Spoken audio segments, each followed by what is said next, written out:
Okay, thank you. This is there's a base funding of $900,000, and this is a request for a 3-year, $3 million a year increase to that. So as I looked at some of the issues, you have been already, for example, ITS Davis and Berkeley led in the design of the low carbon fuel standard in 2007, and also led on the effort to create the Sustainable Freight Action Plan, which was called for by the governor in an executive order, as well as ITS Davis led the effort to create a ZEV plan for California in 2012. I mean, those are all things that are incorporated into, are being incorporated and provide. Dr. Sperling did that. Indeed. Yeah. And it's true for all of these institutes, and you have a good working relationship. You have an MOU among you, so it's not everybody fighting, for a piece of the action. It's basically you've all sort of divided or duplicating. I mean, I think that's a really positive way of approaching all this. So that's going to be held open. I'd like to see some augmentation, provided that we get a good justification for the kinds of things they'll be working on that are directly related to what the state needs, and in coordination with the Assembly. So we'll leave it open for that. Is there any, Malcolm? Madam Chair, Sure. you had asked us a specific question about the impacts of this funding from the PTA to the STIP, and I'd like to introduce Stephen Keck to at least make sure that he answers that question for you. Okay, I will say that we have a tremendous partnership with all the UCs as well as other fine universities throughout California to do research, but you did ask us a specific question on the impact of to the STIP from the PTA. That's correct. And I want to make sure that we provide that answer. Yes. Thank you. Stephen Keck, I'm the Chief Budget Officer for Caltrans. So the way that the funding works for the STIP from the public transportation account is that first, all the priorities for funding from the PTA are funded, and this includes funding for Amtrak in California, funding for planning and development activities at Caltrans, funding for the Public Utilities Commission, the California Transportation Commission, and of course, these ITCs. Whatever funding is remaining after those things are paid for is funding available for the State Transportation Improvement Program.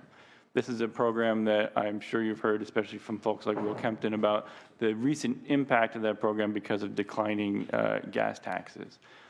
Specifically, the excise tax that funds the STIP is that price-based excise tax that was a product of the 2010 fuel tax swap.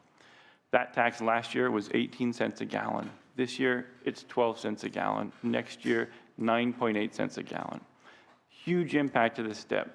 The Commission has taken action to adopt a new fund estimate for the STIP that slashed about a third of the funding for that program, just about 30% of the funding.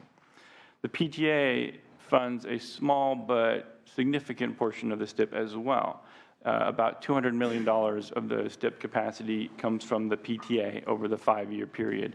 I think that's something on the order of 13% of the total STIP capacity. So a proposal like this is $36 million over the next 5 years. That's $36 million out of that $200 million capacity. On a long-term basis, it's $45 million for each 5-year cycle. So that's basically the impact of the STIP you're looking at.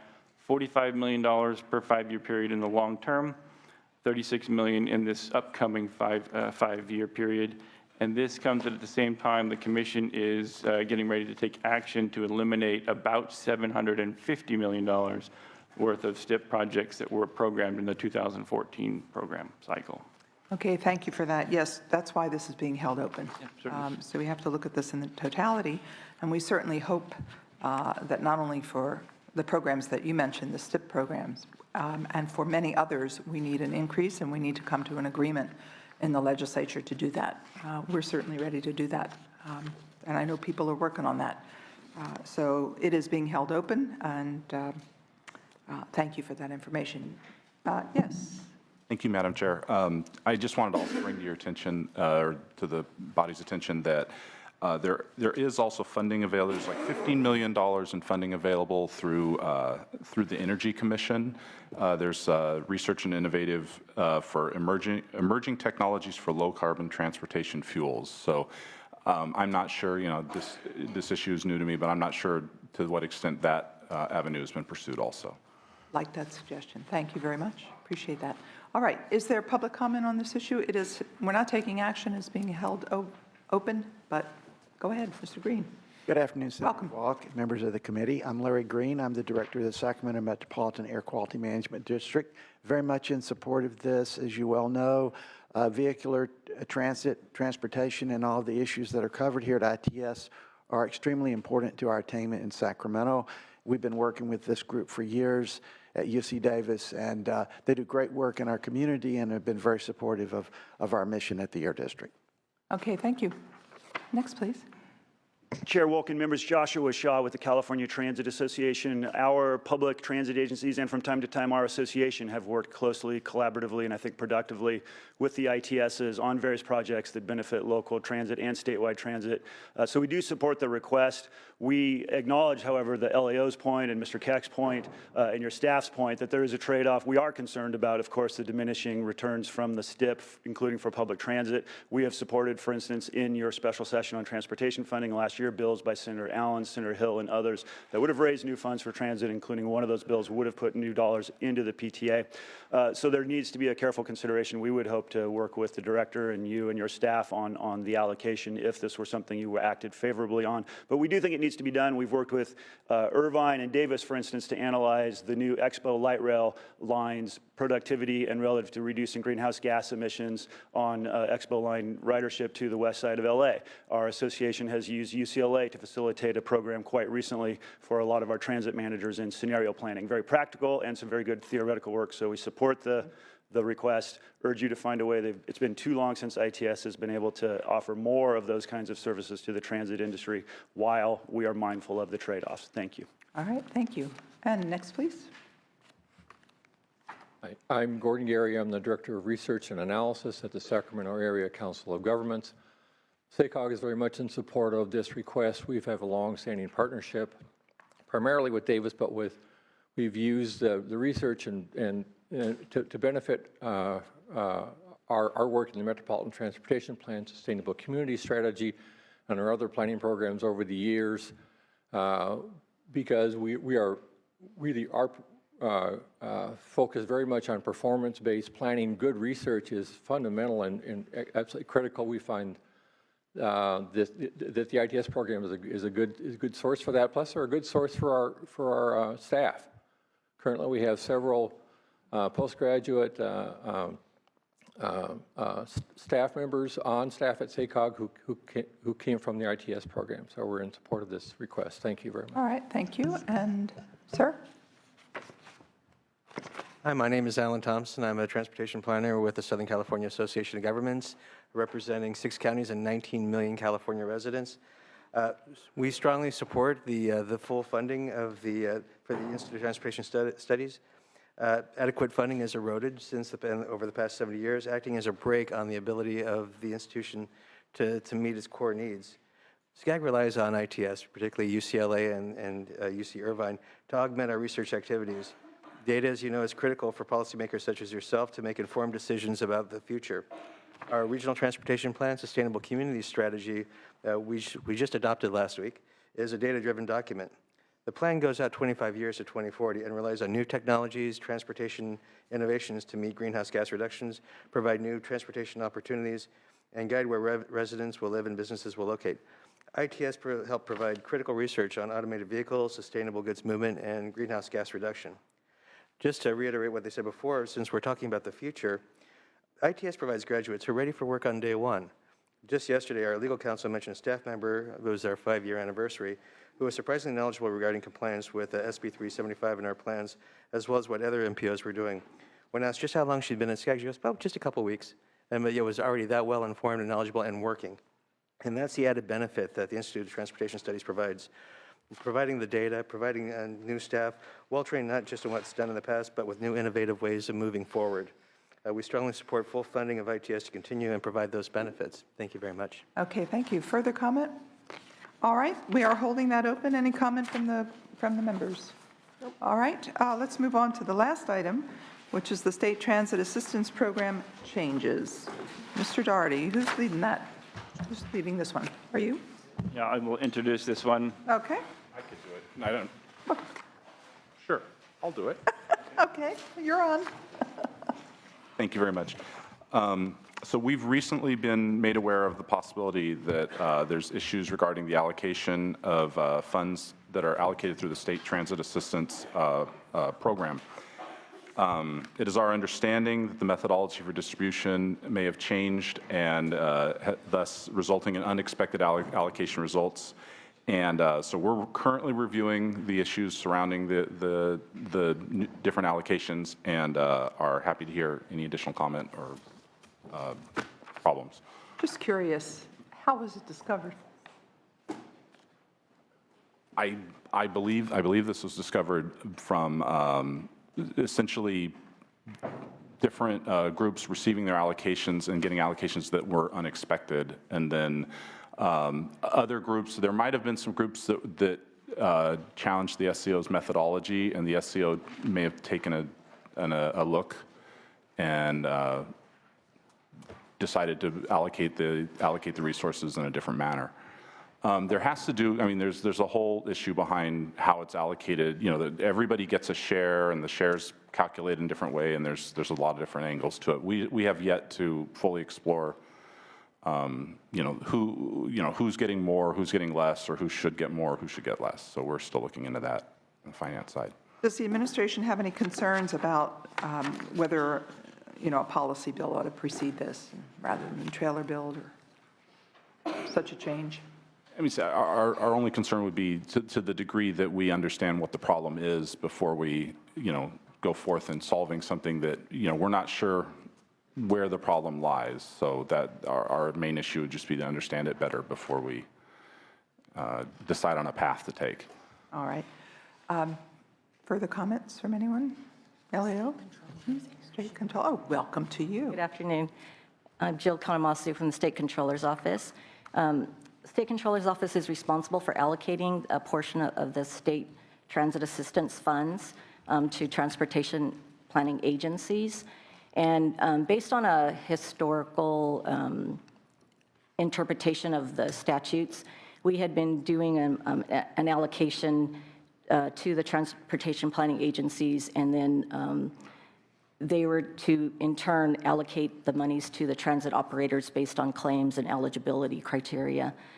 And recently, we had been doing this allocation method for quite some time, and we had started to receive inquiries from different transit operators about, why certain operators were receiving funds and others perhaps weren't. So we had worked with our legal office, and they had had a different interpretation of the way we were allocating. So we had met with not the budget part of Caltrans, but some other folks from Caltrans and State Transportation Planning Agency to let them know what had happened. And we were working under some timelines because we were already behind on the first quarter payment for the 15-16 fiscal year. So our initial assessment of the impacts didn't seem to be that significant, and so we had made a decision to go ahead and use the new methodology beginning in the 15-16. Since then, we have learned differently, and we have since been working with the California Transit Association, California Association for Coordinated Transportation. We consulted with Department of Finance, and we are willing to, we know there's a potential proposal to pause the current allocation that we're using and go back to the previous allocation, and the Controller's Office has no problem doing whatever allocation the legislature directs us to do for the remainder of this year and maybe the next year or two. I appreciate that. I understand that. I appreciate the willingness to the recognition that this needs to have a little bit more process before as we change from one allocation formula to another, that it's one that has been in place for 40 years. I have the right number? Okay.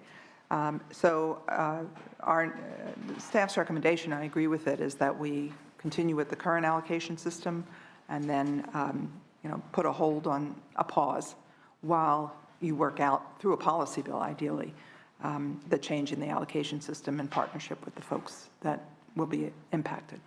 So our recommendation will be 2 years. Okay. If you get it done sooner, we can change next time. Or somebody else will change, not me, and not this committee. Or maybe Senator Nielsen might, but, so that's sort of what we're looking at, and I'm looking at taking action today rather than leaving another item open.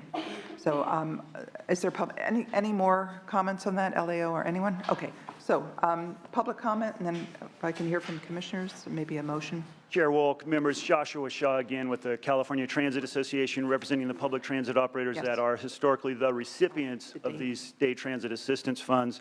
In light of the comments that the chair made, I would only elaborate that, A, we appreciate the efforts of the chair and her staff. We've talked with the minority staff, the state controller's office particularly, in hearing and trying to sort through our concerns as we learned about these changes. We do think the controller made good faith efforts to respond to questions, legitimate questions about the technical eligibility of various entities at the local level on who should get these dollars. Our concern is not with the reinterpretation, at least not today, it's with the change in the rules midstream. And we do appreciate the chair stating that, quote unquote, hitting the pause button. And we like the staff's recommendation to do trailer bill language in the budget that would impact budget year, and if I understood what the chair said, budget year +1, while we try to do a more deliberative, thoughtful policy bill process. A few months into this legislative session, we're realizing we might have a challenge having that whole discussion for the rest of this year, so we're concerned about just the budget year, so we really like budget year +1. Thank you for that. Really, I want to be here today to answer any questions, and I appreciate everyone's indulgence, including with the controller, who have sat down with us many times to, again, hear our concerns and, as appropriate, if the legislature deemed it appropriate, to work out the technical language that you could put in the budget that would actually return to the old methodology, short-term, while we try to figure out the mid to long-term solution. Thank you. And that was suggested by the controller, and I appreciate that. Public comment. Madam Chair, members, Bob Naylor representing LA Metropolitan Transportation Authority. I second everything Mr. Shaw said. Welcome. Good afternoon. Steve Wallach on behalf of the California Association for Coordinated Transportation, the Alameda Contra Costa Transit District, and the Napa Valley Transportation Authority. Also support this motion to take a time out on this issue. Thank you. Come forward. Thank you, Madam Chair and members. Moira Top on behalf of the Orange County Transportation Authority, and I won't beat the dead horse, but we also support the staff recommendation very much. All right. I don't like that analogy. No. That just happened down in San Fernando Valley. Someone beat a horse to death. Oh. It's not quite beating a dead horse, but it's. Bad analogy. All right. It was on the news. It was bad. Oh, dear.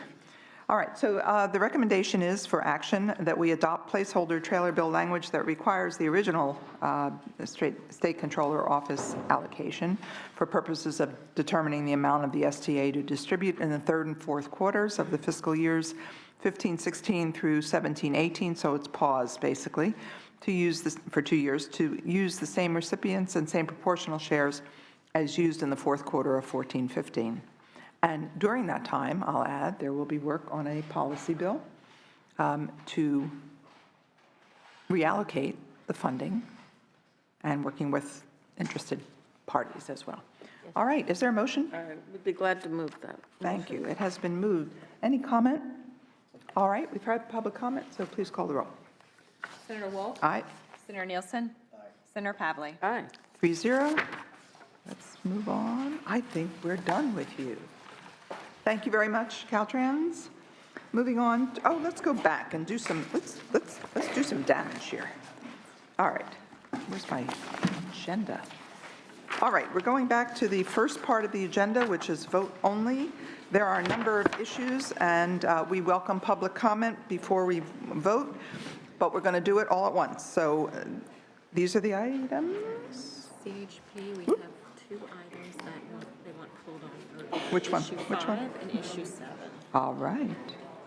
All right. And then we also have Senator Nielsen voting no on the 2 high-speed rail lines. Okay. Okay. Yep. And DMV issue number 2. Take off? Oh, no. Okay. Okay.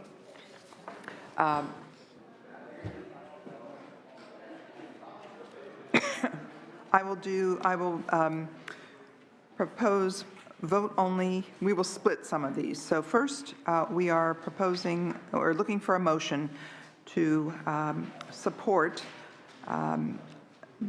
the Secretary for Transportation Agency, item 0521, and issue 1 of that.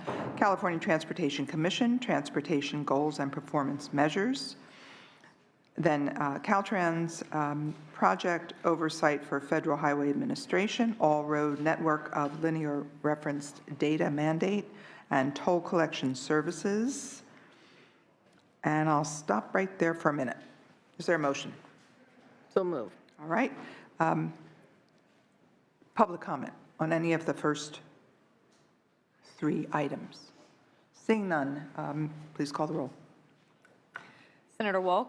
Aye. Senator Nielsen? Aye. Senator Pavley? Aye. All right, those are approved, 3-0. Let's now move on to 2665, California High-Speed Rail Authority, Issue 1 and 2, Enhanced Auditing of Contracted Services and High-Speed Rail Train System Planning Reappropriation Capital Outlay.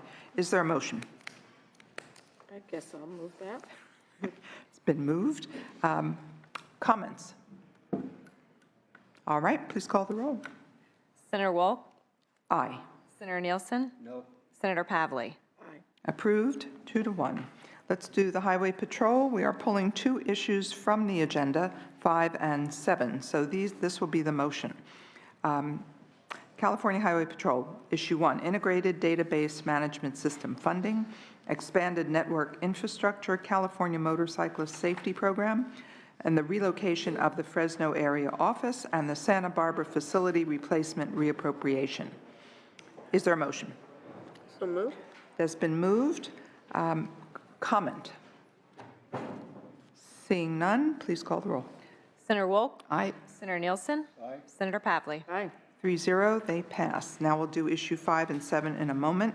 Let's do the Department of Motor Vehicles, issue 1, which is driver license and identification card production cost increase. Please, a motion. I need a motion for that. I'll move that item. Thank you. Well, the price goes up, but it seems. Comment? All right, please call the roll. Senator Wolk? Aye. Senator Nielsen? Aye. Senator Pavley? Aye. All right. 3-0. And the last item, expanded eligibility for driver's licenses as per the April finance letter. I need a motion. So moved. All right, is there any public comment on that item? Seeing none, please call the roll. Senator Wolk? Aye. Senator Nielsen? No. Senator Pavley? Aye. 2-1 approved. Let's go to issue 5 on the Highway Patrol, item 7. That is page What page? 8. 8. No, it's page 7. Page 7, issue number 5, and then issue 7. So Highway Patrol, where are you? Here you are. Need the Highway Patrol. Oh, yes. I was asking to leave that open. Just that. Okay, issue 5. I just didn't have time on one day to investigate it. Okay. All right, yes, all right. This is the enhanced radio system, replace towers and vaults and technical adjustment to the budget bill language as per the April finance letter. All right, you want to give me a brief? Good afternoon, Mrs. Chairman and members of the committee. Assistant Commissioner Avery Brown appearing on behalf of the California Highway Patrol. Yeah, in 2009, in that time frame, we endeavored upon the process of developing the California Highway Patrol's enhanced radio system. As a component of that development, we placed several mountaintops on radios to better improve our communications and the ability to send data information. We come before you with asking for your permission to make the purchase of some property at Sawtooth Ridge. It's out in the Needles area. Currently, the facility was being housed on Sacramento Mountain, but because of the property owner's desires, we're no longer able to maintain that site and continue the development as we tried to do with him and worked with him to expand out the radio system. We have found an alternate site at Sawtooth, and we need about 23 acres to complete our operation. However, the property owner is not willing to sub-parcel or divide it into the 23 acres we want, and he is wanting to sell the full 640 acres. There is also some environment mitigation that's also will be done. So we're coming before the committee asking permission to go forward with the purchase of the land and then develop the mountaintop to enhance the radio system. From one of the committee members. Senator Pavley. It's not so much a question. I started reviewing this just the other day. And so I'd like to suggest perhaps keeping it open just to get some more information. I'm sort of somewhat puzzled, and I'd like to do a little bit more of my own investigation on questions of you need 23 acres. I support your project, so that's not the problem. 23 acres, but you have to buy 640 acres. So is there a conservation easement on that land? Is it be giving to a public agency to own and maintain it?